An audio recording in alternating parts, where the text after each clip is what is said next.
Fala, meus amados irmãos, graça e paz da paz do nosso Senhor e Salvador Jesus Cristo. Deus abençoe grandemente. Amados, o que acontece?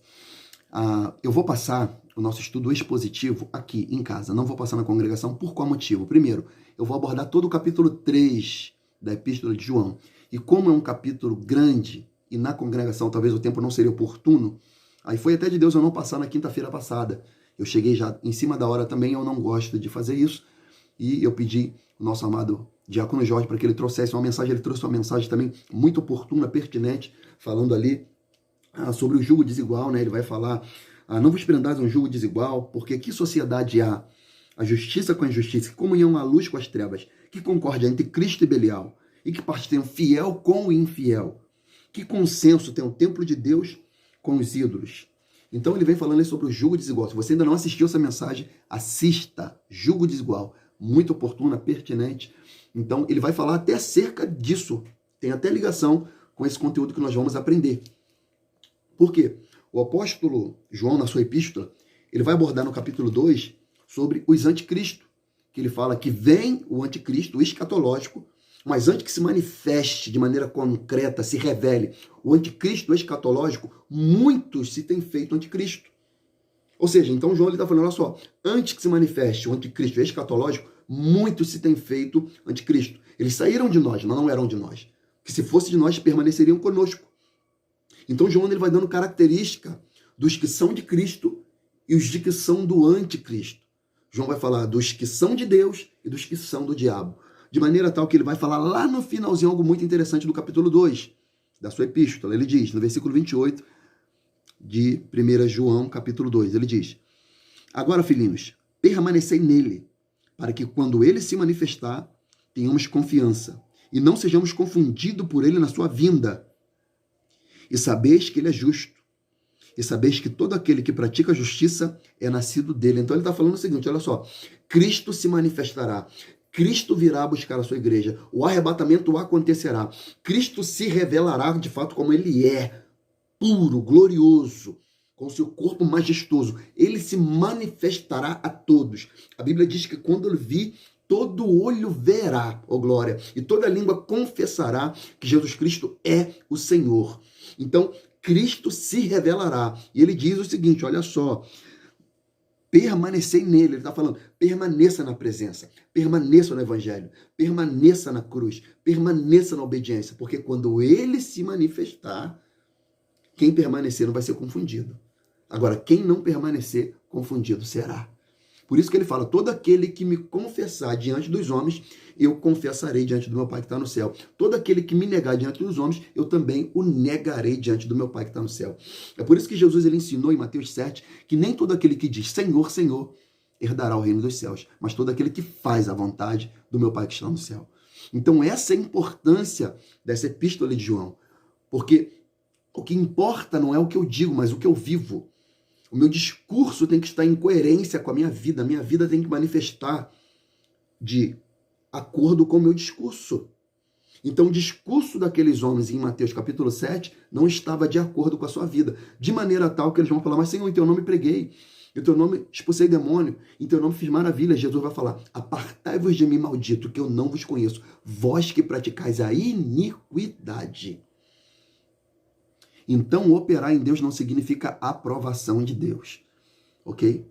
Então, nem todo aquele que diz que é filho de Deus pode ser filho de Deus, porque as nossas ações falam muito mais do que as nossas palavras. Jesus, ele fala assim, quem comigo não ajunta, espalha, ok? Então, quem comigo não ajunta, espalha. Então, fazer para Deus até a mula fez, amado, ok? Então, pregar até a mula pregou. Pregar para o profeta até a mula pregou. Então, a questão é, a mula foi salva? A mula é filha de Deus? A mula é criatura de Deus, ok? Então a questão é quem é filho e quem não é filho.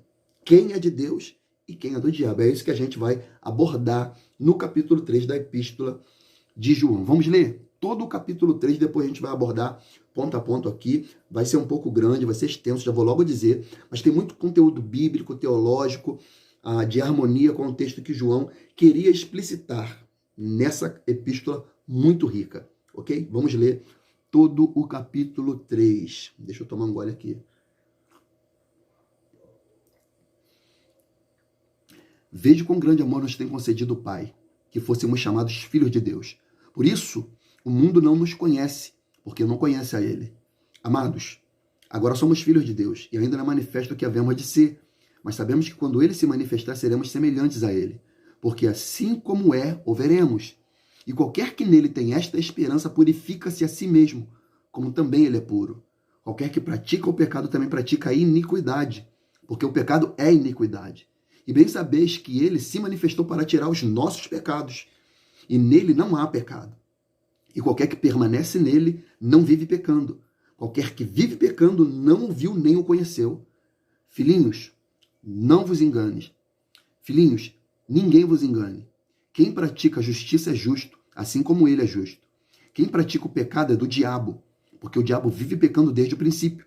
Para isto, o Filho de Deus se manifestou, para desfazer as obras do diabo.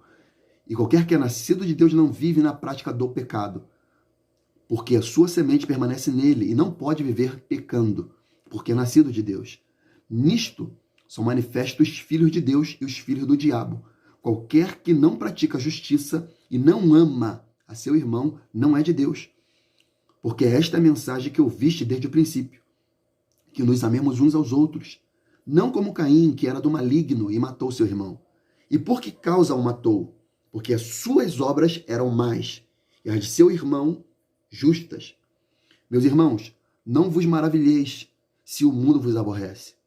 Nós sabemos que passamos da morte para a vida, porque amamos os irmãos. Quem não ama seu irmão permanece na morte. Qualquer que aborrece a seu irmão é homicida.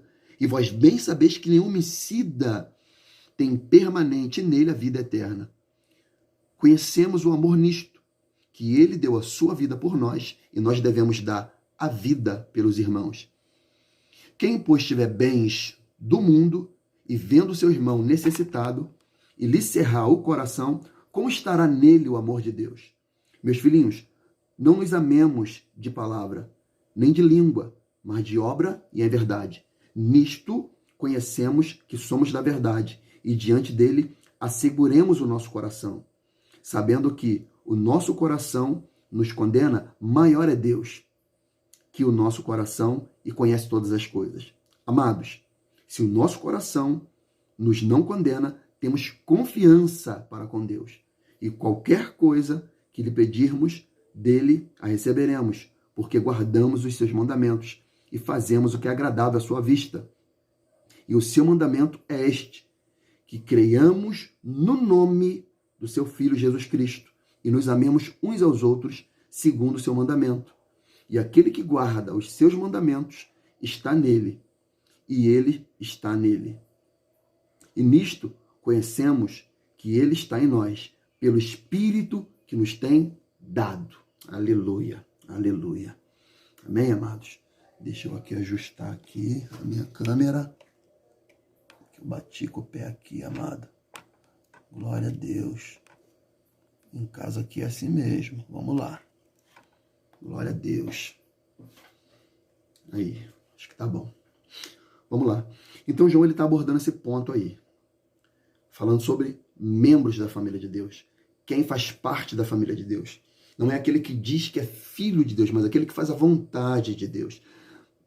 Certa feita, Jesus, o Senhor, ele falou assim, olha só. Chegaram para Jesus e falaram, Jesus, tua mãe e teus irmãos estão lá fora e querem ver-te. E Jesus falou, olha só, minha mãe e meus irmãos são todos aqueles que ouvem a palavra de Deus e a executam. Então, filhos de Deus, parentes de Jesus, são aqueles que ouvem a palavra de Deus e a executam. E João, ele começa a explicitar isso na sua epístola aqui de maneira muito amorosa, categórica, manifestando aqui a grandeza do amor de Deus. O tamanho do amor de Deus, a pujança do amor de Deus. Ele diz, vede, ele está falando, observai, tente contemplar, tente racionalizar se é que é possível. Quão grande amor nos tem concedido o Pai, que fôssemos chamados filhos de Deus. Essa palavra aqui, chamados, é atender, clamar com voz alta. É como você está longe, a sua mãe grita a você, ô filho! Eu ia gritar aqui, mas está meio tarde já, minha família está ali. Mas quando você está longe, e o seu pai e sua mãe falam, ô Ricardo! e você, meu pai, está me chamando, e você atende o chamado do pai. Isso é um privilégio. Então ele está falando, olha só, que fôssemos chamados filhos de Deus. Por isso o mundo não nos conhece, porque não conhece a ele. Então o mundo não nos conhece porque não conhece a Deus. E por isso o mundo nos aborrece, por isso o mundo nos é hostil, por isso o mundo nos é contrário, amado. Por quê? Porque a partir do momento que eu e você atendemos o chamado de Deus e se arrependemos de nosso pecado, ele nos perdoa os nossos pecados e nos purifica de toda a injustiça. E aí sim nós nos tornamos filhos de Deus. É isso que João ele escreve no seu Evangelho. Evangelho de João, capítulo 1, versículo 11 em diante, ele diz: ele veio para o que era seus, mas os seus não receberam. Mas todos quantos o receberam, deu-lhes o poder de serem feitos, tornados, filhos de Deus, aos que creem no seu nome, os quais não nasceram do sangue, nem da vontade da carne, nem da vontade do varão, mas de Deus. Então foi um ato soberano de Deus. O ato redentivo, a morte de Cristo foi um ato exclusivo, unilateral de Deus. E todo aquele que atendeu o chamado, deu-lhe o poder de serem feitos filhos de Deus. Isso aqui é muito interessante. João, ele vai tratar muito, a gente vai ler muito o Evangelho de João, mas, por exemplo, no capítulo 8 de João, né, ele começa abordando ali uma situação de uma mulher que foi pega em pleno ato de adultério. E mulher na Bíblia, tipologicamente, caracteriza a igreja. Então, essa igreja cometeu um adultério espiritual, transgrediu, traiu o seu esposo, Cristo. E essa mulher foi pega em pleno ato de adultério. E a religião, os religiosos, os escribas e os fariseus, tentando Jesus, eles pegam essa mulher e falam só, mestre, essa mulher foi pega em pleno ato de adultério.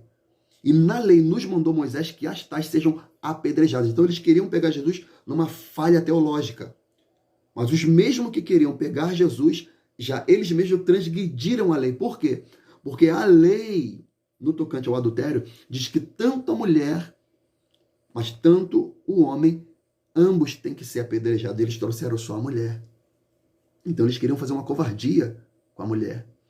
E Jesus ele pega e dá uma palavra da seguinte forma, ele fala, olha só, quem de vós que não tem pecado que atire a primeira pedra? E a Bíblia diz que cada um vai largando a pedra a partir dos mais velhos até os mais novos, pela maturidade, vão largando, e fica só Jesus e a mulher. Jesus fala a seguinte palavra, olha só, mulher, cadê os teus acusadores?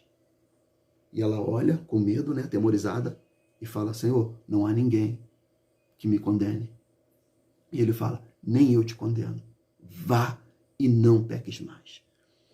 Enquanto eles estavam tentando Jesus, interpelando Jesus, Jesus se agacha e começa a escrever na terra. Então, Jesus vai ali tentando o temperamento deles, escrevendo na terra. Por quê? Porque eles estavam com a pedra da lei para matar, porque a lei não veio para salvar.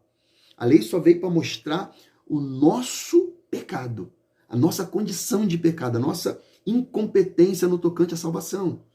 Então, quem tentasse viver pela lei certamente morreria. Porque a lei não veio para salvar. A lei é justa, a lei é boa, santa. Porém, nós, por causa do pecado de Adão, se fizemos pecadores, e com isso nós não temos condições de cumprir a lei. Por isso a lei, de fato, vai nos colocar no crivo da morte. Então é isso que o diabo faz, ele vem para nos acusar, porque o salário do pecado é a morte. Então a retribuição para quem trabalha para o pecado é a morte, o resultado é a morte. E o diabo vem e fala, olha só, eles merecem a morte, eles merecem o inferno, eles merecem a condenação, porque eles transgrediram a lei, eles feriram o mandato.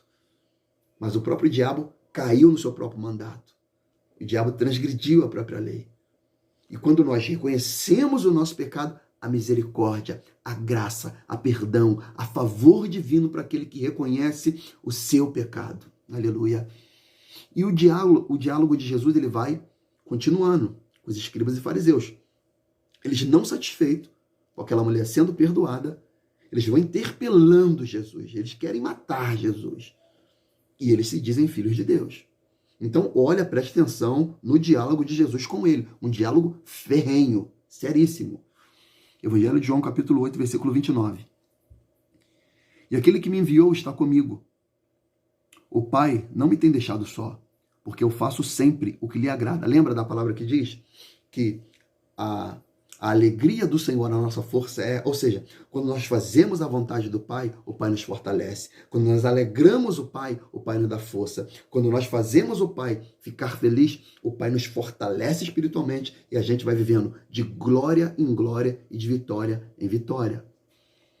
Dizendo, ele essas coisas, muitos crerão nele.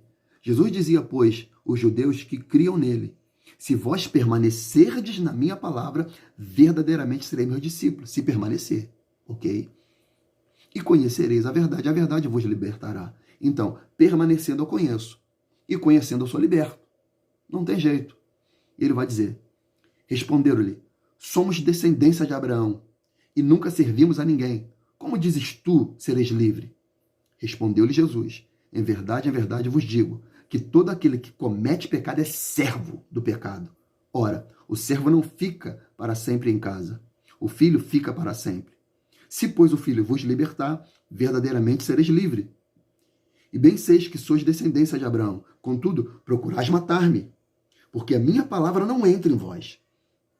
Eu falo do que vi junto de meu pai, e vós fazeis o que também viste junto ao vosso pai. Olha o que Jesus está falando. E responderam e disseram, nosso pai é Abraão. Olha o que eles falaram para Jesus. E Jesus disse, se fosses filho de Abraão, farias obras de Abraão. Mas agora procurais matar-me a mim, homem que vos tenho dito a verdade, de que Deus tem ouvido. Abraão não fez isso. E vós fazeis obras de vosso pai. E disseram-lhe, pois, nós não somos nascidos de prostituição. Temos um pai e é Deus. Olha o que eles falaram para Jesus. Eles falaram assim, nós somos filhos de Abraão, Jesus. Você não sabe nem quem é teu pai.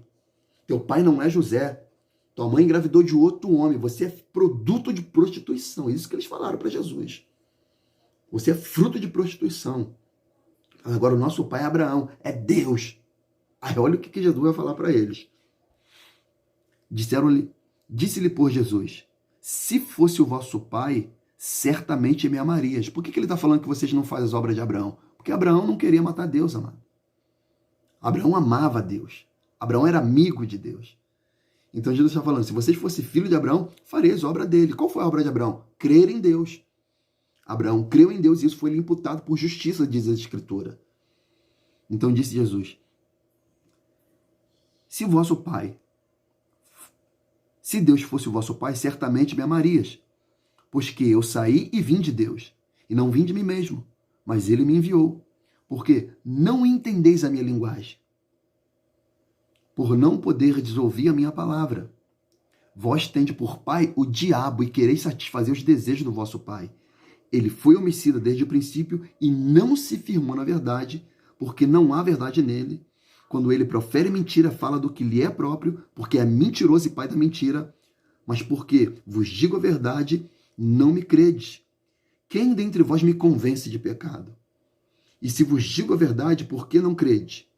Quem é de Deus escuta as palavras de Deus. Por isso, vós não as escutais, porque não sois de Deus. Rapaz. Então Jesus está falando só o seguinte, vocês não pertencem a Deus. Vocês não são da linhagem abraâmica, porque vocês querem me matar. E Abraão jamais me mataria, porque o principal dos mandamentos era amar o Senhor teu Deus de todo o teu coração e o próximo como a ti mesmo. Vocês não ouviram a voz de Deus. Vocês não obedecem à voz de Deus, porque se vocês obedecessem, se vocês ouvissem, vocês jamais me matariam ou tentariam me matar. Então é isso que Jesus está falando. E quem transgrediu o mandato de Deus, quem desobedeceu sempre o mandato de Deus, quem nunca permaneceu na palavra de Deus, foi o diabo. Porque ele é mentiroso. E ele é pai da mentira. E vocês pertencem ao diabo. Porque o diabo não pode matar Deus, ele ama a criatura que foi criada à imagem e semelhança de Deus. E é isso que vocês querem fazer. Mas agora, nós, sendo feitos membros da família de Deus, amado, nós temos o Espírito Santo. Nós somos guiados pelo Espírito de Deus. Nós estamos se tornando a imagem e semelhança de Deus em Cristo Jesus. Pelo poder do Espírito Santo, por meio da sua santa palavra. Romanos 8, 14 em diante diz, Porque todos que são guiados pelo Espírito de Deus, esses são filhos de Deus. Porque não recebeste o espírito de escravidão para outra vez estardes em temor, mas recebeste o espírito de adoção, pelo qual clamamos, Abba, Pai. Que espírito de escravidão é esse aqui? Pecado.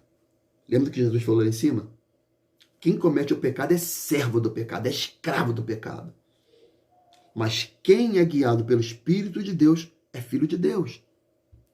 E ele diz, o mesmo Espírito testifica com o nosso Espírito que somos filhos de Deus. E se nós somos filhos, somos logo herdeiro também. E herdeiros de Deus e co-herdeiros de Cristo. Se é certo que com ele padecemos, para também com ele sejamos glorificados. Porque, para mim, tenho por certo que as aflições desse tempo presente não são para comparar com a glória que em nós há de ser revelada. Então, o Espírito Santo é o selo da redenção, é a confirmação, ele testifica, ele testemunha, ele dá certeza no nosso coração que nós somos filhos de Deus. Ok? Gálatas 3, 24 em diante diz, de maneira que a lei nos serviu de aio para nos conduzir a Cristo. Ou seja, a lei ela só nos estava conduzindo para Cristo. A lei ela estava servindo de um guia, ok? Para que pela fé fôssemos justificados, absolvidos. Mas depois que a fé veio, já não estamos mais debaixo do aio, ou seja, debaixo da lei, debaixo da tutela da lei, da guia da lei. Porque todos sois filhos de Deus pela fé em Cristo Jesus. Porque todos quantos foste batizado em Cristo Jesus, já vos revestiste de Cristo. Nisto não há judeu, nem grego, nem servo, nem livre, nem macho, nem fêmea, porque todos vós sois um em Cristo Jesus. E se sois de Cristo, então sois descendência de Abraão, e herdeiros conforme a promessa. E ele continua discorrendo o assunto, Gálatas capítulo 4, versículo 1 em diante. Digo, pois, que todo o tempo em que é herdeiro é menino, em nada difere o servo, e ainda que seja senhor de tudo, mas está debaixo de tutores e curadores, até o tempo determinado pelo Pai. Assim também nós, quando éramos meninos, estávamos reduzidos à servidão, debaixo dos primeiros rudimentos do mundo. Mas, vindo a plenitude dos tempos, Deus enviou o seu Filho, nascido de mulher, nascido sob a lei, para remir os que estão debaixo da lei, a fim de recebermos a adoção de filhos. E porque sois filhos, Deus enviou aos nossos corações o Espírito de seu Filho, que clama, Abba, Pai. Assim que já não és mais servo, mas filho, e se és filho, és também herdeiro de Deus por Cristo. Então a nossa herança em Deus se dá por meio de Cristo. Quando nós éramos menino, nós não tínhamos condições de se apossar da nossa herança.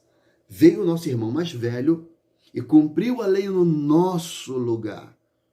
E aí sim ele nos deu direito a essa herança. Agora nós temos em Cristo essa possibilidade. Por quê? Porque nós passamos a ser filhos. Só que esse filho, para tomar posse da herança, ele tem que ter a maturidade. É isso que João quer tratar a partir do versículo 2 e 3. Por quê? Por exemplo, meu filho, se eu morrer, ele só pode tomar posse da herança, da casa, do carro, do que eu deixar para eles, minha esposa e eu deixar para eles, a partir da minha morte. E a partir dele ser maior de 18 anos. Enquanto ele é menor, ele vai ficar debaixo da tutela. Ele pode ficar debaixo da tutela da minha sogra, de quem estiver vivo. Alguém que vai ali responder por ele, porque ele ainda é de menor, ok? Mas quando ele se tornar de maior, aí ele vai ter direito à herança. Então é isso que Cristo fez por nós.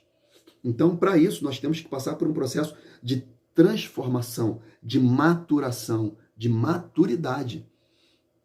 Lembra lá em Romanos capítulo 8, que a Bíblia diz que a terra aguarda com ardente expectação a manifestação dos filhos de Deus. A palavra hebraica, a palavra grega ali para filho, fala de filhos maduros.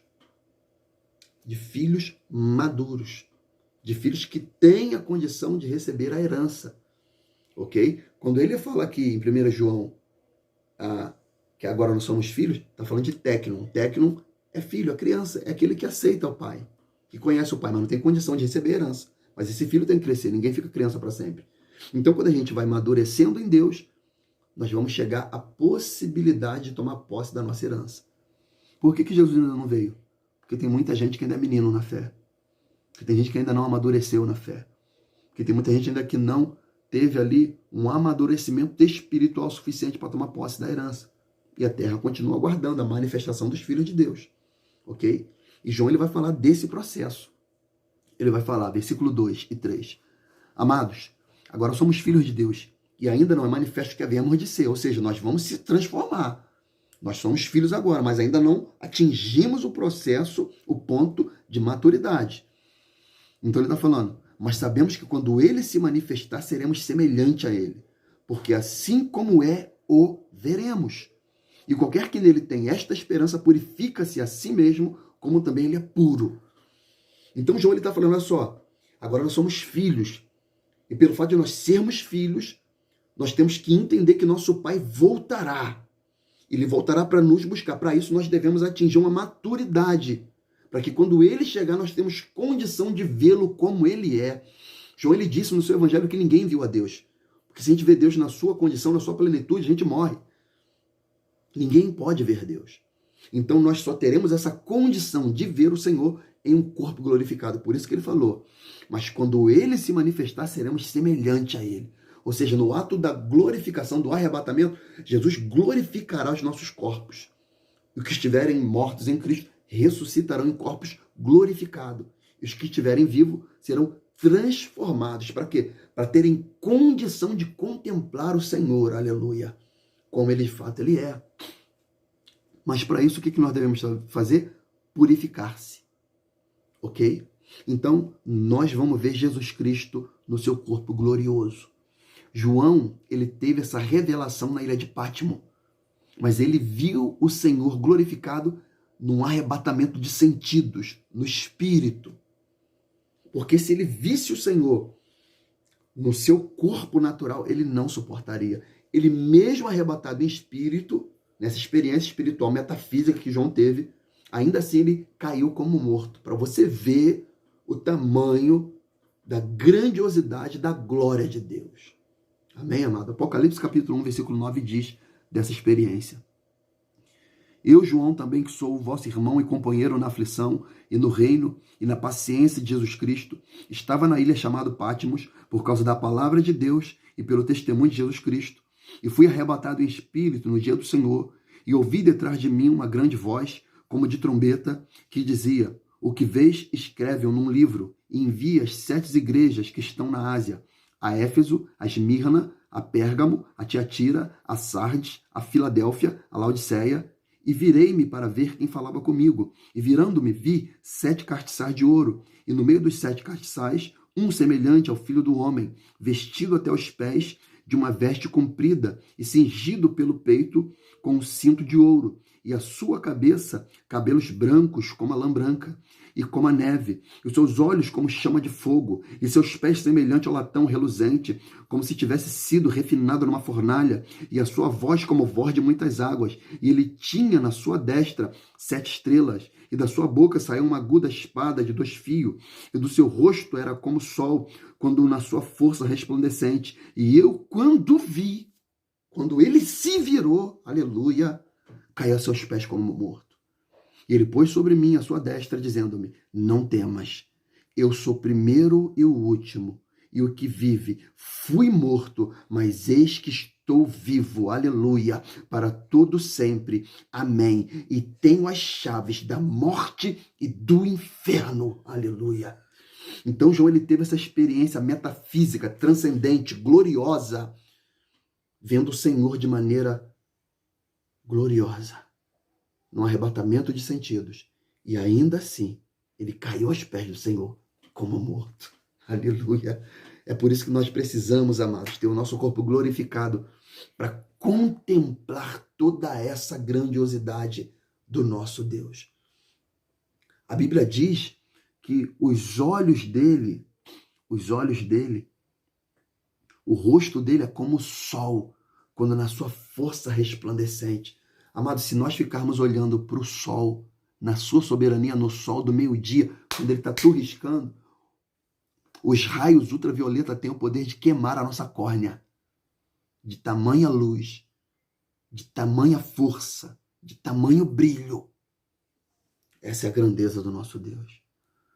Por isso que o João ele fala, é necessário purificar-se. Para quê? Para que nesse processo de transformação da vida cristã, a gente vai se assemelhando a Cristo, porque foi para isso que o Filho de Deus se manifestou, para desfazer as obras do diabo. Qual a obra do diabo? Pecado. Então, amado, por isso que nós devemos se purificar, para nós se tornarmos dia após dia semelhante a Jesus. Romanos 8, 28 e 30 diz assim, porque os que dantes conheceu também os predestinou para serem conforme a imagem de seu Filho, a fim de que ele seja o primogênito, o primeiro entre muitos irmãos, aos quais predestinou, a este também chamou, aos que chamou, a este também justificou, aos que justificou, a este também glorificou. Fala de um processo, amado, que terminará na glorificação. O processo de santidade só termina na glorificação. Por isso que Paulo diz em 1 de Coríntios 13, 12, diz assim, porque agora vemos por um espelho, em enigma, mas então veremos face a face. Agora conheço em parte, mas então conhecerei como também sou conhecido. Ele está falando, olha só, nós vemos Deus agora por enigma, por um espelho. O espelho que ele fala não é o nosso espelho agora não, amado. É um latão que ele era polido inúmeras vezes, até que a nossa face ficasse resplandecente. Mas ainda assim, era meio que embaçado, era turvo. Ele está falando, nós vemos Deus como por um espelho, por um enigma. Nós só vemos facetas, sombra, nuances. Mas chegará o momento que nós veremos face a face. Agora nós conhecemos em parte, mas então o conhecerei como também sou conhecido. Deus nos conhece de dentro para fora, amado, e de fora para dentro. E a gente conhece Deus em parte, mas chegará um momento, aleluia, em que nós vamos conhecer Deus como Ele é. E isso será glorioso, aleluia. Por isso é necessário nós passarmos pelo processo de purificação. 1 Tessalonicenses 4 diz, porque é esta vontade de Deus, a vossa santificação. Então nós precisamos de pureza. Pureza fala de pureza moral, de retidão, de vida idônea diante do Senhor. João está apontando lá para os ritos da lei. Ok? Quando um homem ou uma mulher ia no templo adorar, ele não podia entrar no templo de qualquer maneira. Ele não podia entrar no Santo dos Santos de qualquer maneira. Ele tinha que passar por um processo de purificação para ele adentrar a presença de Deus.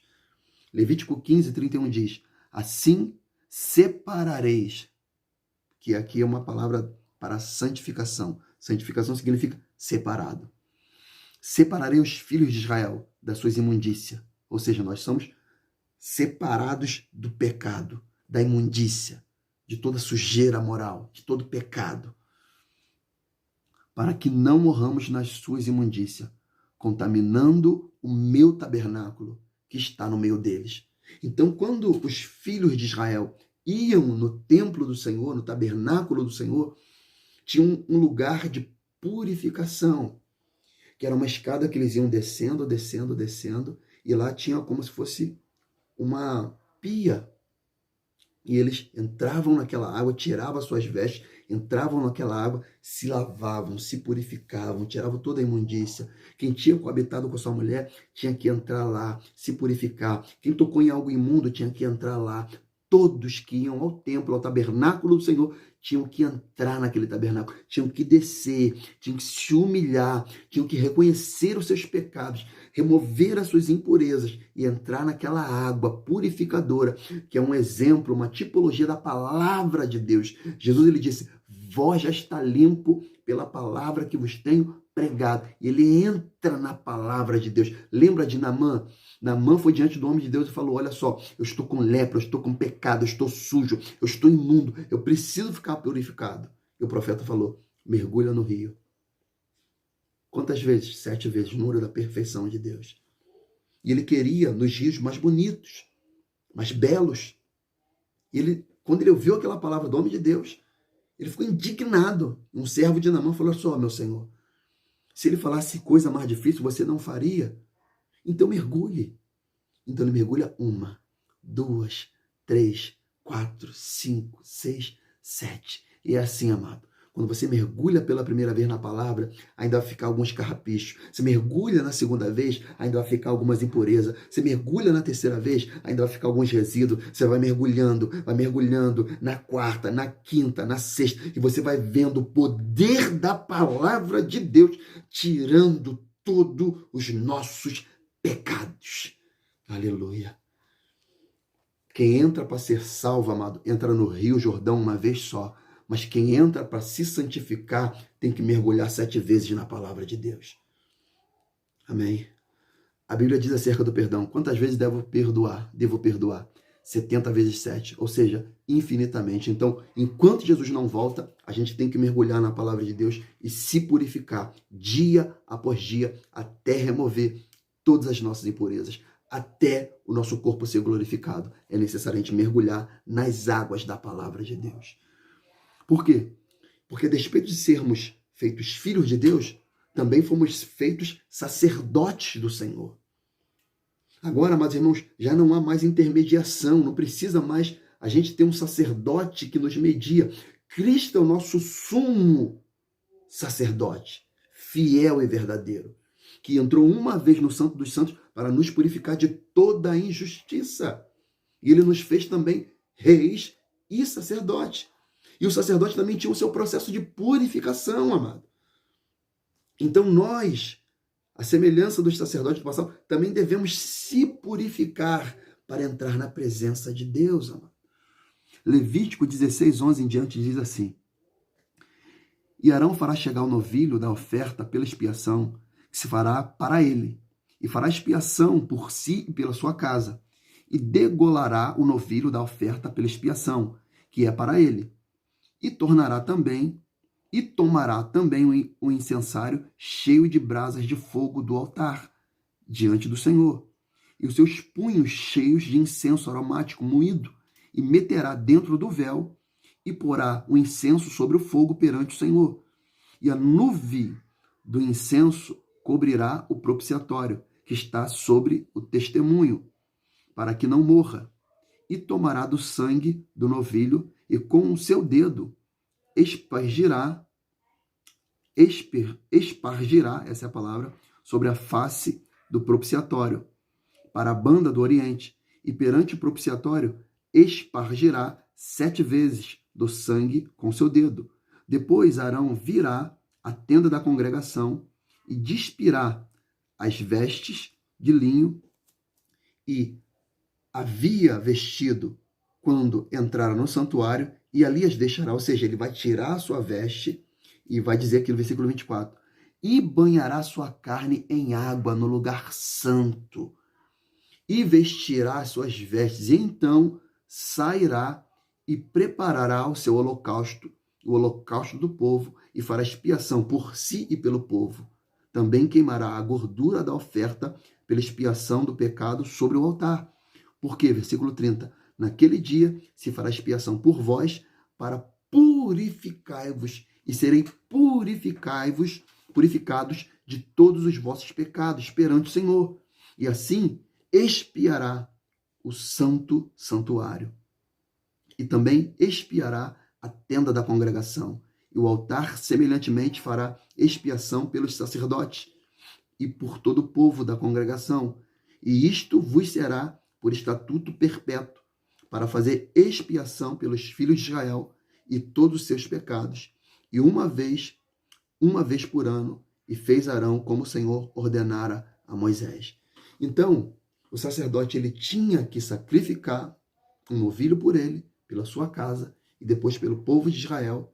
Ele aspergeria o sangue na tampa do propiciatório, Deus vinha e consumava aquele sacrifício, e o sacerdote tirava as suas vestes, entrava na pia de purificação e se lavava, se purificava totalmente. e vestia a sua veste limpa, pura. E agora sim, ele estava pronto para adentrar na presença de Deus. Por quê? A Bíblia diz assim, em 1 de João, se confessarmos nossos pecados, ele é fiel e justo para nos perdoar os pecados e nos purificar de toda a injustiça. Se andarmos na luz, como na luz ele está, temos comunhão um com os outros e o sangue de Jesus, o Cordeiro, nos purifica de todo pecado. Então, o sangue perdoa e a palavra limpa. O sangue dá acesso e a palavra purifica. Então é necessário nós termos o sangue do Cordeiro em nós para nós entrarmos na presença de Deus. 1 Timóteo 2,4 diz assim, 1 Timóteo 2,3 em diante, né? Vai dizer assim, porque isto é bom e agradável diante de Deus, nosso Salvador, que deseja que todos os homens se salvem e venham ao conhecimento da verdade. Porque há um só Deus, há um só mediador entre Deus e os homens, Jesus Cristo, o homem. Ele é o Cordeiro que nos deu acesso. Ele é o sangue que nos limpa de todo o pecado, de toda injustiça, amado. Por isso, que nós fomos feitos um reino de sacerdotes. Agora nós não precisamos de um sacerdote humano para nós entrarmos. Nós temos livre acesso. Mas só que nós temos que entender o seguinte, não se entra na presença de Deus de qualquer maneira. Não se entra na presença de Deus do meu jeito. É necessário eu tirar a minha veste de pecado e vestir as vestes de Cristo. As vestes de justiça de Cristo. Porque agora nós somos um reino de sacerdotes. Êxodo 19:5 diz assim, agora, pois, se diligentemente ouvirdes a minha voz e guardardes o meu concerto, então sereis a minha propriedade peculiar dentre todos os povos, porque toda a terra é minha, e vós me sereis um reino sacerdotal e povo santo. Estas são as palavras que falarás ao filho de Israel. E vem Pedro lá na frente e diz o quê? Mas vós, sua geração eleita, sacerdócio real, nação santa, povo adquirido, para que anuncie as verdades daquele que vos chamou das trevas para a sua luz. Aleluia. E quais são as vestes que a gente veste? As vestes de justiça de Cristo, lavadas no sangue do Cordeiro. Apocalipse capítulo 1, versículo 5 diz, a parte D, aquele que nos ama e que em seu sangue nos lavou dos nossos pecados e nos fez reis e sacerdotes para Deus e seu Pai, a ele a glória e poder para todo sempre. Amém. Então nós devemos respeitar a santidade de Deus. Devemos respeitar, vou repetir, respeitar a santidade de Deus. A santidade de Deus é um único atributo que é levado até o 3º grau de repetição.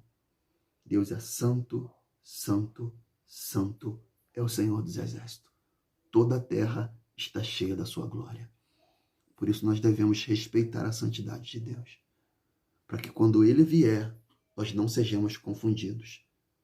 Filipenses 3,18 diz, porque há muitos dos quais muitas vezes vos disse, e agora também vos digo chorando, que são inimigos da cruz de Cristo. E o fim deles é a perdição, e o Deus deles é o ventre, e a glória deles é para a confusão deles mesmos, que só pensam nas coisas terrenas. Mas a nossa cidade está nos céus, onde também esperamos o Salvador, o Senhor Jesus Cristo, que transformará o nosso corpo abatido para ser conforme a seu corpo glorioso, segundo seu eficaz poder de sujeitar também a si mesmo todas as coisas. Aleluia. Aleluia. Então o cristão deve rotineiramente viver uma vida de purificação. Pedro ainda não tinha entendido isso, que em Cristo todos se tornaram purificados. Em Cristo não há judeu, nem grego, nem servo, nem livre, nem macho, nem fêmea. E Deus dá uma visão para Pedro, que Deus queria salvar uma família. Amém? Deus queria salvar uma família. A família de Cornélio. E Deus desce num lençol animais impuros e fala para Pedro, mata e come. Pedro falou, jamais eu nunca comi nada imundo. E a palavra diz em Atos 10:15. E segunda vez lhe disse a voz, nunca faças tu comum ao que Deus purificou. Aí Pedro entendeu. Já era a segunda vez que a palavra falava com Pedro. A voz falava com Pedro. E Pedro falou, não vou comer. Não vou comer porque isso é imundo, é impuro. Aí Deus falou, nunca faças tu comum ao que Deus purificou. É o sangue de Jesus, amado. João Batista, quando estava batizando no Rio Jordão, ele viu Jesus vindo, Evangelho de João 1:29, ele falou, eis o Cordeiro de Deus, é aquele ali, o verdadeiro, o genuíno, que tira o pecado do mundo. Aleluia. Então é o sangue de Jesus, amado. Já não precisa mais sacrifícios. Já não precisa mais novilhos. O sacrifício foi feito uma vez por toda. Perfeito e aceitável. Foi o sacrifício de Cristo. Hebreus 9:13-14 diz assim, porque se o sangue de touros e de bodes e a cinza de uma novilha, esparziada sobre os imundos, os santificam, quanto à purificação da carne, quanto mais o sangue de Cristo, que pelo Espírito Eterno se ofereceu a si mesmo, imaculado a Deus, purificará a vossa consciência das obras mortas para servirdes ao Deus vivo. Aleluia. Por isso nós devemos se purificar. Tiago 4:8 em diante diz, chegai-vos a Deus, não de qualquer maneira, não imundo, porque quem entrava imundo era morto. Ele diz, chegai-vos a Deus e ele se achegará a vós. Limpai as mãos, pecadores, na pia, se lava, se limpa, mergulha 7 vezes na palavra, se limpa. Purificai as mãos, pecadores, voz de duplo ânimo, outra palavra, outra tradução fala, voz que tem a mente dividida. Uma hora está em Deus, outra hora está no mundo, outra hora está em Deus, outra hora está no diabo. Ele está falando, purificai o coração, senti as vossas misérias, lamentai, chorai, converta-se o vosso riso em pranto, o vosso gozo em tristeza, humilhai-vos perante o Senhor e Ele vos exaltará. Só tinha condição de entrar no tabernáculo quem primeiro descia no tanque para se purificar. Descia e depois subia. Só sobe quem se humilha, amado. Só sobe quem se humilha. 2 Coríntios 7:1 diz, ora, amados, pois que temos tais promessas, purifiquemo-nos de toda imundícia da carne e do espírito, aperfeiçoando a santificação no temor de Deus. Então nós devemos se purificar, devemos se santificar no temor de Deus, amado. A santidade de Deus. Ele é essa água que nos purifica, amado. Nós devemos amar a palavra de Deus, o Evangelho Santo de Deus. Torna a repetir o texto de João 15:3. Vós já está limpo pela palavra que vos tenho falado.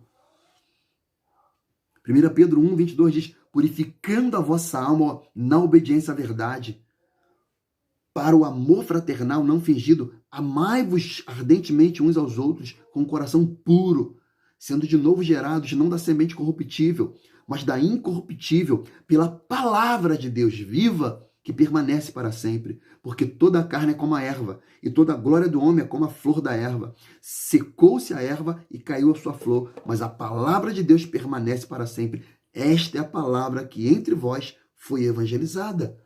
Então ele está falando do poder da palavra de Deus. Ele está falando, essa carne aqui, ela tem a sua beleza, ela tem o seu vigor, ela tem a sua pujança, mas ela envelhece, ela fica carcomida, putrefada, ela murcha, ela morre. Mas aquele que tem obediência à palavra de Deus permanecerá para sempre.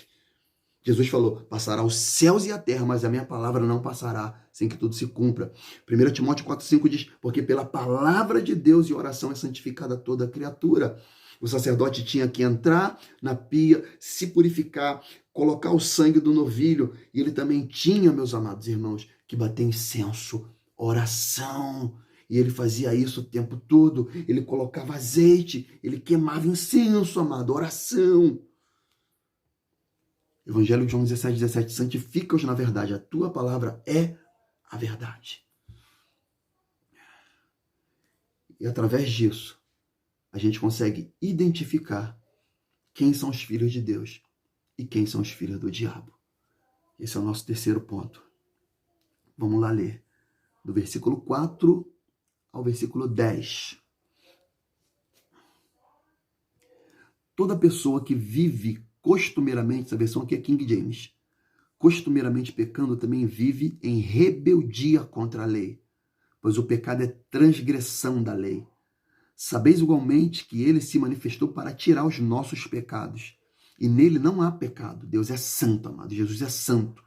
Em tudo ele foi tentado, porém sem pecado. E todo aquele que permanece nele não vive pecando. Toda pessoa que continua no pecado não o viu, nem tampouco conheceu. Filhinhos, ninguém vos iluda.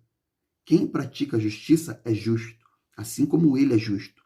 E aquele que vive habitualmente no pecado é do diabo, pois o diabo peca desde o princípio. Para isto o Filho de Deus se manifestou, para destruir as obras do diabo. Todo aquele que é nascido de Deus não se dedica à prática do pecado, porquanto a semente de Deus permanece nele, e ele não pode continuar no pecado, pois ele é nascido de Deus. Deste modo, conhecemos quem são os filhos de Deus e quem são os filhos do diabo.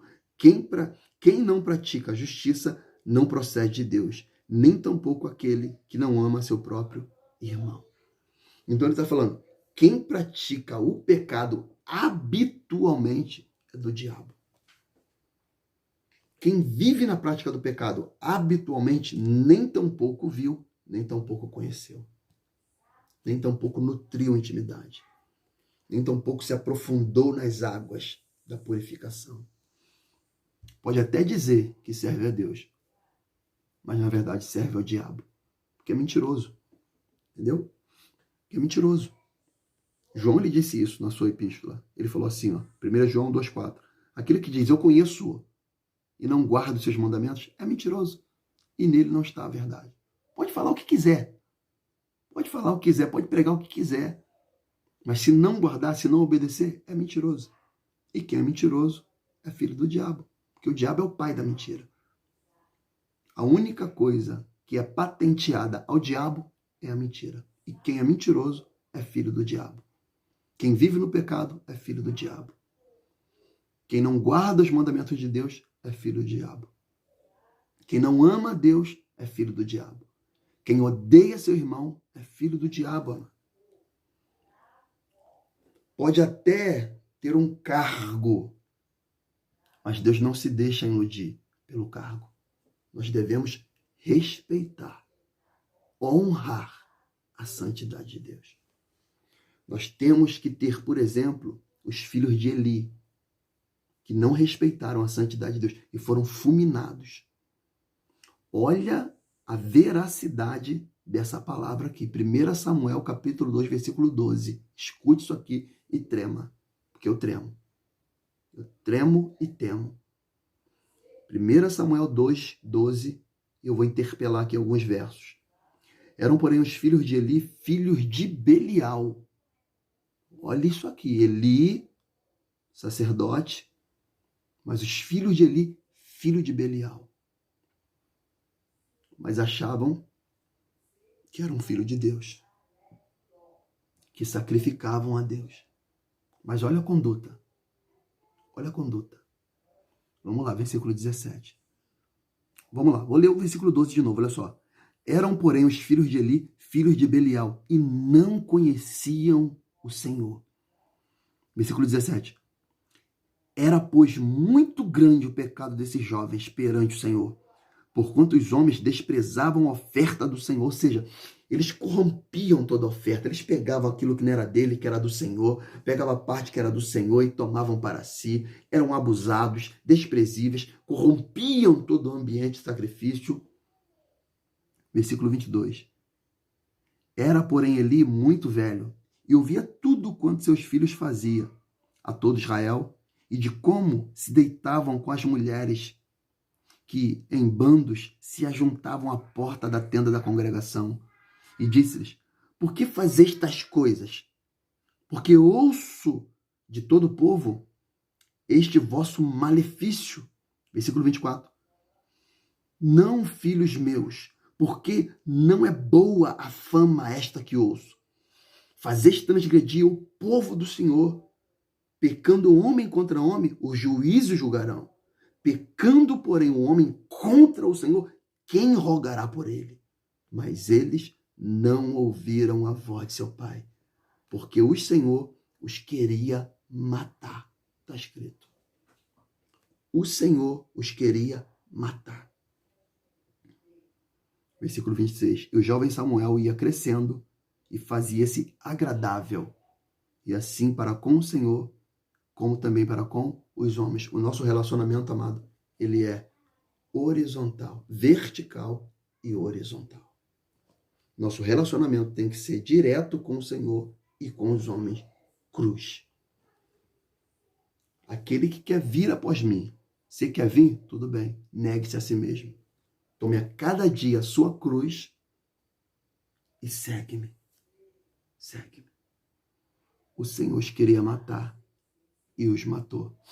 Morreram na guerra. Os filhos de Arão. Arão, sacerdote do Senhor. Mas olha a conduta deles. Nadab e Abiú. Levítico 10:1 diz: E os filhos de Arão, Nadab e Abiú, tomaram cada um seu incensário, e puseram neles fogo, e puseram incenso sobre ele, e trouxeram fogo estranho perante a face do Senhor, o que lhes não ordenaram. Ou seja, eles estavam querendo oferecer ao Senhor um sacrifício que não estava prescrito na lei. Queriam oferecer a Deus qualquer coisa, da sua maneira, da sua vontade. Versículo 2. Então saiu fogo de diante do Senhor e os consumiu, e morreram perante o Senhor.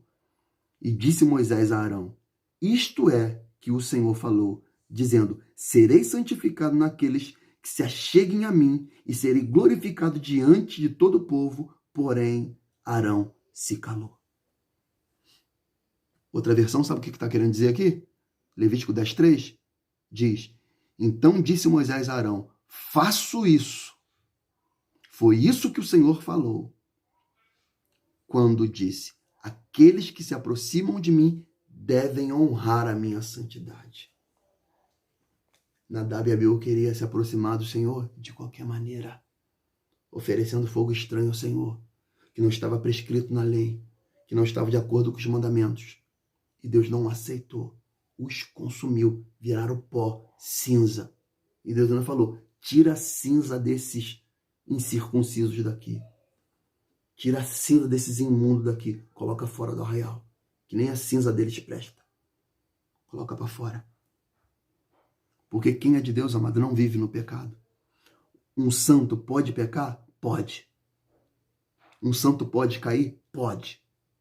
Mas ele jamais permanecerá no pecado. Ele jamais vai viver habitualmente, como diz a King James, no pecado. Jamais ele vai viver na prática do pecado costumeiramente. Vai ficar confortável no pecado. Jamais um santo fica. Um santo, quando peca para ele, é o fim, amado. Ele se magoa, ele se entristece, ele fica ali abatido. E ele se humilha, ele pede perdão, e ele vai buscar Deus, se arrepende, e ele vai se rastejando até se restabelecer. 1 João 3,9 diz: todo aquele que é nascido de Deus não se dedica à prática do pecado, mano. Olha essa versão aqui: se dedicar à prática do pecado. Quem é de Deus não se dedica, mano. Não se entrega, não pratica, não maquina, não estuda, não equaliza o pecado. Ele diz: porquanto a semente de Deus permanece nele e não pode continuar no pecado, pois é nascido de Deus. Então, quem é de Deus, amado, não fica confortável no pecado. Porque a semente, a palavra, o Espírito de Deus está nele. Entendeu? Olha esse texto aqui, Romanos 6.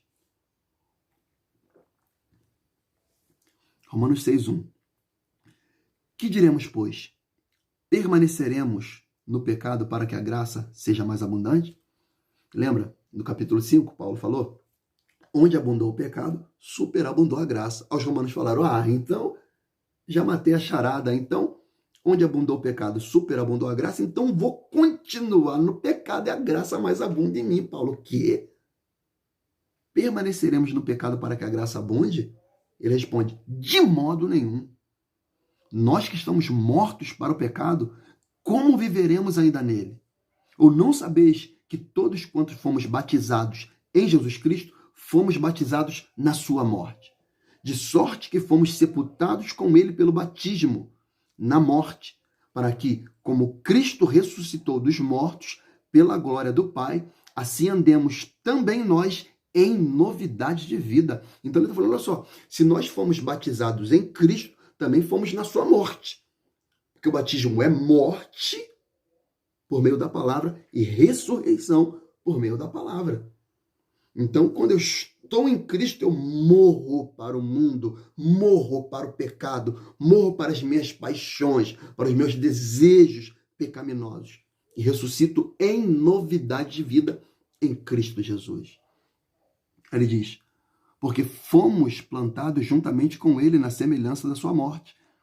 Também o seremos na sua ressurreição, sabendo isto, que o nosso velho homem foi com ele crucificado, para que o corpo do pecado seja desfeito, a fim de que não sirvamos mais ao pecado. Versículo 11. Assim também vós considerai-vos como mortos para o pecado, mas vivos para Deus, e em Cristo Jesus nosso Senhor. Não reine, portanto, o pecado em vosso corpo mortal, para que lhe obedecerdes em suas concupiscências. Nem tampouco apresentei os vossos membros ao pecado por instrumento de iniquidade, mas apresentai-vos a Deus como vivos dentre os mortos, e os vossos membros a Deus como instrumento de justiça, porque o pecado não terá domínio sobre vós, pois não está debaixo da lei, mas debaixo da graça. Então ele está falando, o pecado não reine sobre vós, não domine sobre vós, não governe o seu corpo, a sua mente. Por isso que o apóstolo Paulo diz, em Romanos 12, rogo-vos, pois, irmãos, que apresentei vossos corpos como sacrifício vivo, santo e agradável a Deus, que é o vosso culto racional. A palavra agradável ali é aceitável a Deus, que é o vosso culto racional. Não vos conformei com este século, mas transformai-vos pela renovação do vosso entendimento. Então, quando eu entendo que eu sou pecador, eu ofereço o meu corpo como sacrifício vivo, santo e agradável a Deus. Eu me ofereço para a morte. Eu me entrego. Jesus disse, ninguém tira a minha vida, eu a mesma dou. Então, quem é de Deus se entrega para se crucificar.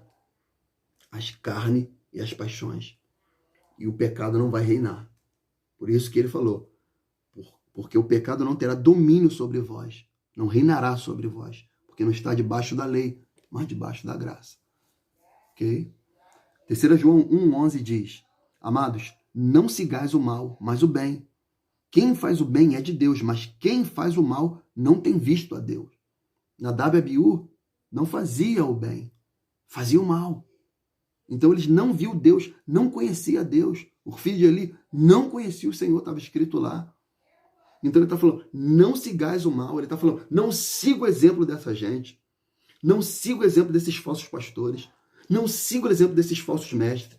Não siga o exemplo desses falsos cristãos que estão na igreja, mas adultera, que estão na igreja, mas bebe, que estão na igreja, mas vão no pagode, que estão na igreja, mas vão na balada, que estão na igreja, mas vivem lascívia, que estão na igreja, mas têm um namoro promíscuo, que estão na igreja, mas têm um casamento profano, que estão na igreja, mas vivem em adultério, que estão na igreja, mas vivem em jogatina, em aposta.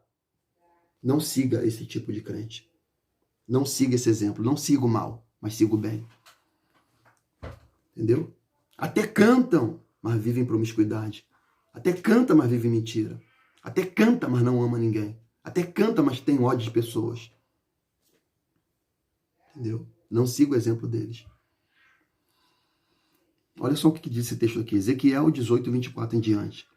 Mas desviando-se o justo da sua justiça e cometendo iniquidade, fazendo conforme todas as abominações que faz o ímpio, porventura viverá? De todas as suas justiças que tiver feito, não se fará memória. Na sua transgressão com que transgrediu, e no pecado com que pecou, neles morrerá. Mas convertendo-se o ímpio da sua impiedade, que cometeu e praticando o juízo e a justiça, conservará este a sua alma em vida, pois quem reconsidera e se converte de todas as suas transgressões que cometeu, certamente viverá e não morrerá. O que importa para Deus não é como começa, é como termina. Entendeu? Os filhos de Eli talvez começaram bem, mas terminaram mal. Os filhos de Arão talvez começaram bem, não começaram oferecendo fogo estranho, mas terminaram mal. Quis oferecer sacrifício da sua forma, da sua maneira, e Deus os consumiu. E vamos aqui já chegando quase ao final, já estou quase acabando. A marca do verdadeiro cristão, a marca do verdadeiro salvo, uma das principais marcas do regenerado. João ele diz aqui, versículo 11 a 16. Ora, a mensagem que ouviste desde o princípio é esta, que nos amemos uns aos outros, e não sejamos como Caim, que pertencia ao maligno e assassinou seu irmão.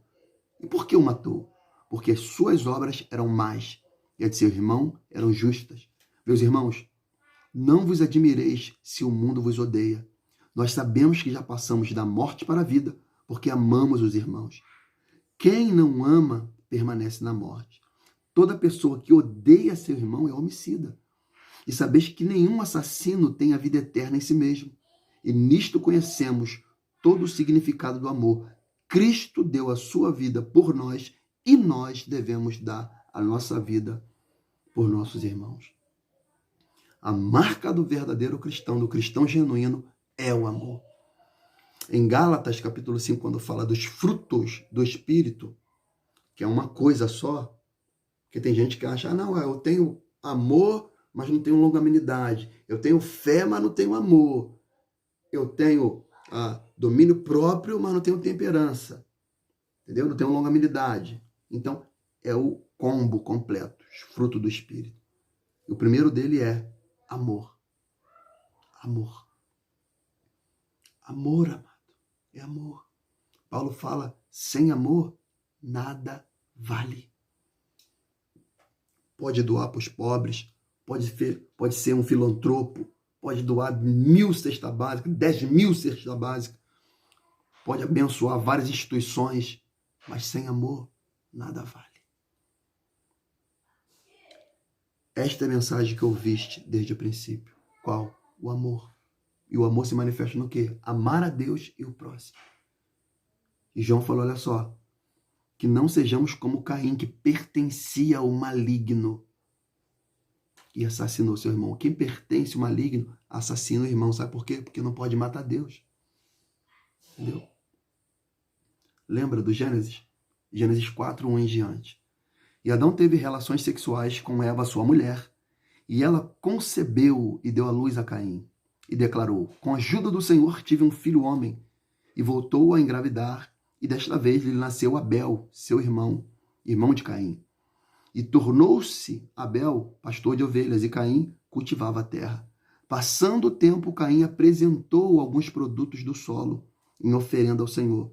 E Abel, por sua vez, ofereceu as primícias e a gordura do seu rebanho. Ora, o Senhor aceitou com alegria a Abel e a sua oferta. Todavia, não se agradou de Caim e da sua oferta.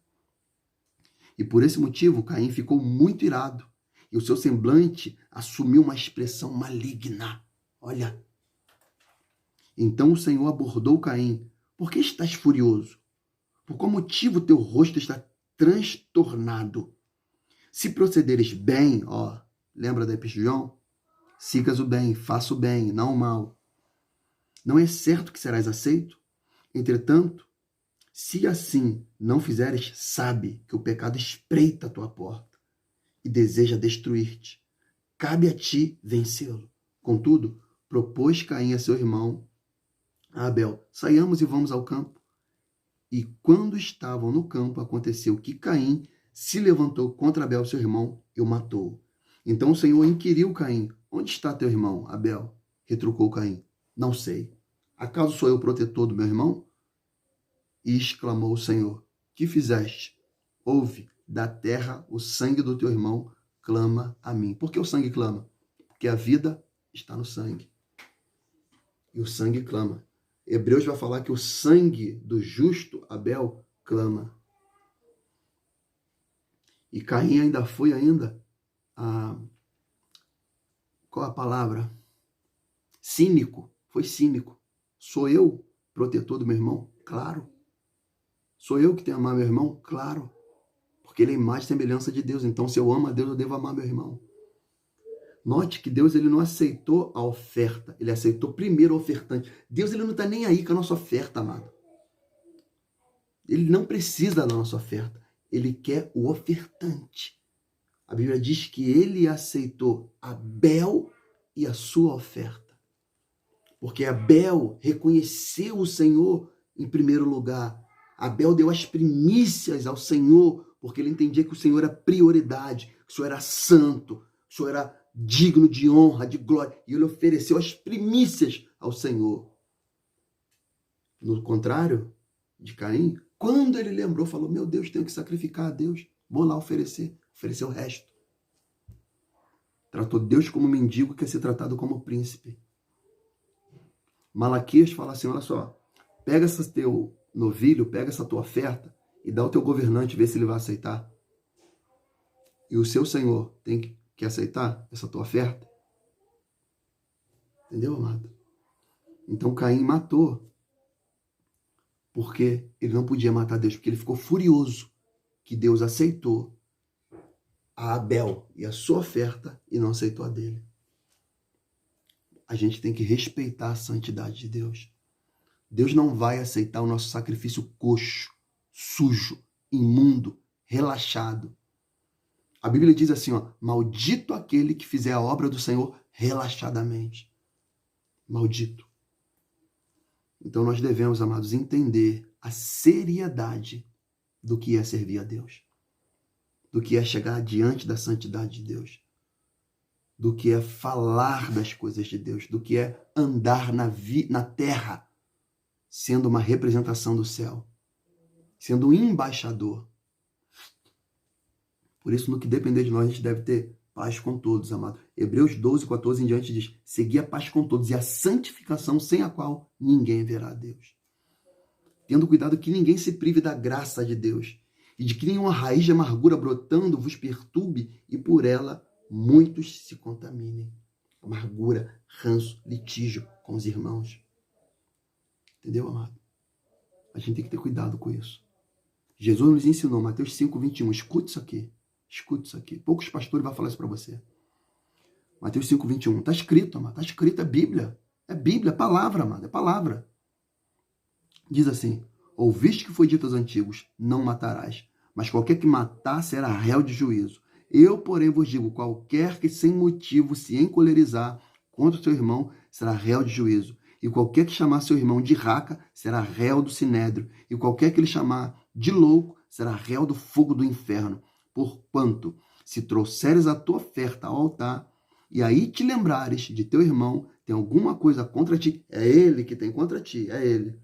Deixa ali diante do altar a tua oferta, vai e reconcilia-te primeiro com teu irmão, e depois vem e apresenta a tua oferta. Concilia-te depressa com teu irmão, com teu adversário, enquanto estás no caminho com ele, ou seja, enquanto está em vida.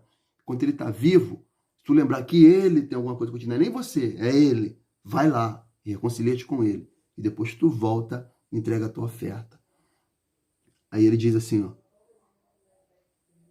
para que não aconteça que teu adversário te entregue ao juiz, o juiz te entregue ao oficial e te encerre na prisão. E em verdade te digo que de maneira nenhuma sairás dali enquanto não pagares o último centil.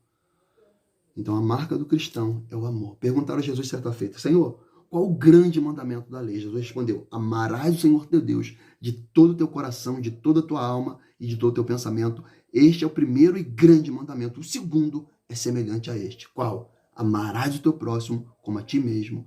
Destes dois depende toda a lei e os profetas. Quer cumprir a lei? Ama. A Bíblia diz assim, quem ama, cumpriu a lei. João 13, 35 diz, nisto todos conhecereis que sou meu discípulo, se vos amar de uns aos outros. E eu estou entrando na minha conclusão aqui. Versículo 16, ao final a gente termina. Conhecemos o amor nisto, que ele deu a sua vida por nós, e nós devemos dar a vida pelos irmãos. Quem, pois, tiver bens no mundo, e vendo seu irmão necessitado, e lhe cerrar o coração, como estará nele o amor de Deus? Meus filhinhos, não amemos de palavra nem de língua, mas por obra e em verdade. E nisto conhecemos que somos da verdade.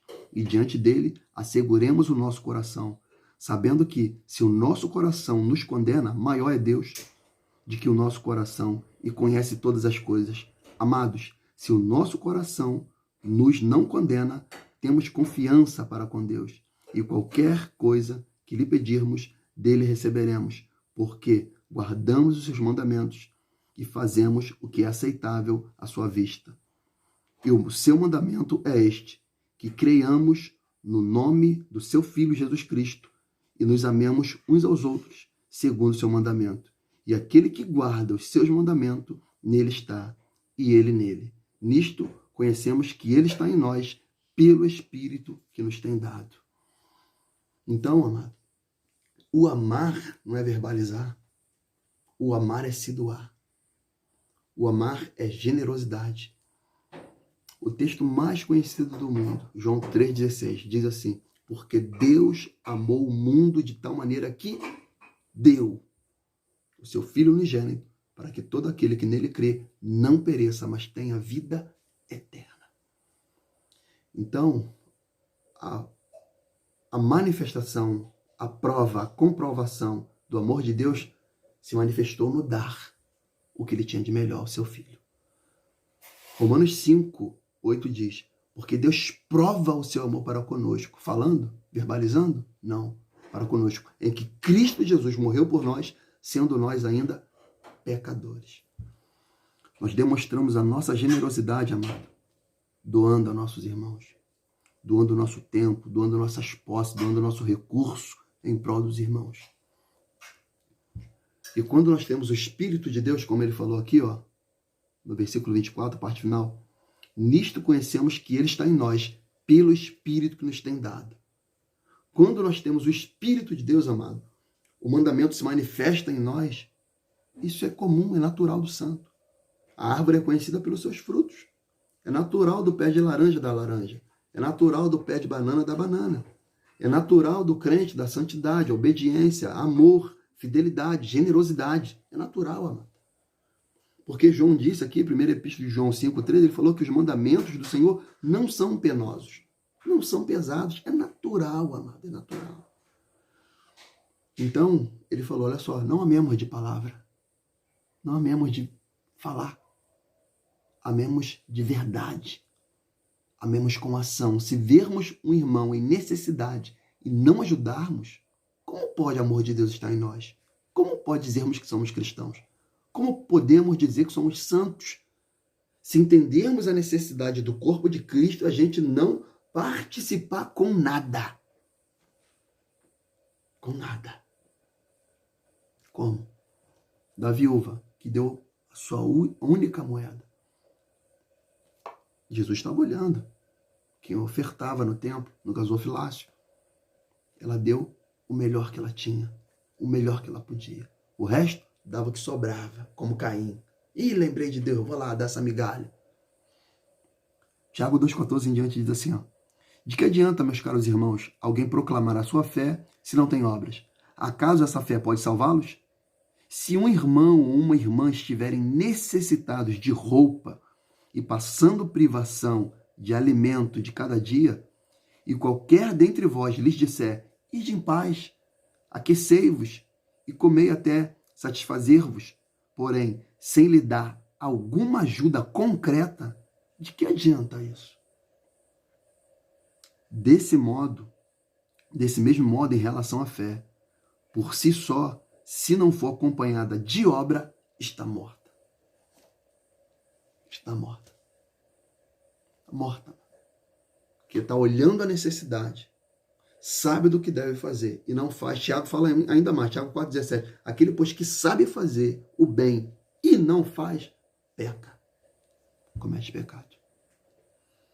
Efésios 4,28 diz, aquele que furtava não furte mais, antes trabalhe fazendo com as mãos o que é bom, para que tenha o que repartir com o que tiver necessidade.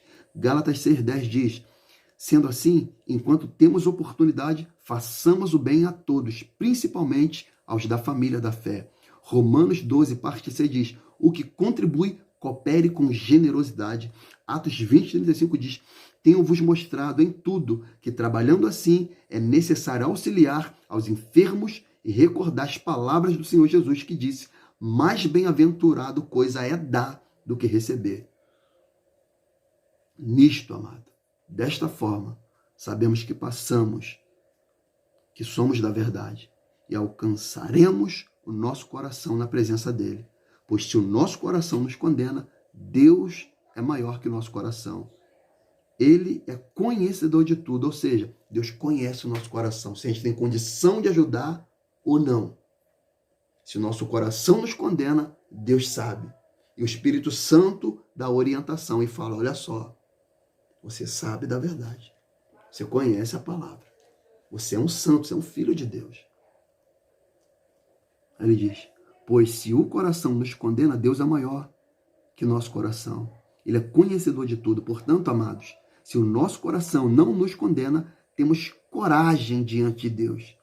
E recebamos dele tudo o que rogamos, porque obedecemos aos seus mandamentos e fazemos o que lhe agrada. Ora, e este é o seu mandamento. E creiamos no nome do seu Filho Jesus Cristo e amemos uns aos outros, assim como ele nos ordenou. E todos aqueles que obedecem aos seus mandamentos, nele permanecem e ele neles. E assim conhecemos que Deus permanece em nós pelo Espírito que nos outorgou. Aleluia. Então assim, nós discernimos que somos filhos de Deus por meio do Espírito Santo, na obediência à palavra, no amor aos irmãos, no amor aos santos, na congregação, numa vida idônea, numa vida separada, casta e idônea, respeitando a santidade de Deus. Essa para mim é a palavra-chave. Respeitando a santidade de Deus, honrando a santidade de Deus e aguardando, purificando dia após dia a sua vida, aguardando o retorno do glorioso Jesus. Que Deus em Cristo Jesus te abençoe rica e abundantemente, que você possa crescer na graça, no conhecimento, através dessa palavra santa, maravilhosa, que é viva e eficaz. Amém? Deus abençoe, obrigado pela oportunidade, que Deus te faça crescer muito. Amém? Beijo grande no teu coração, Deus abençoe.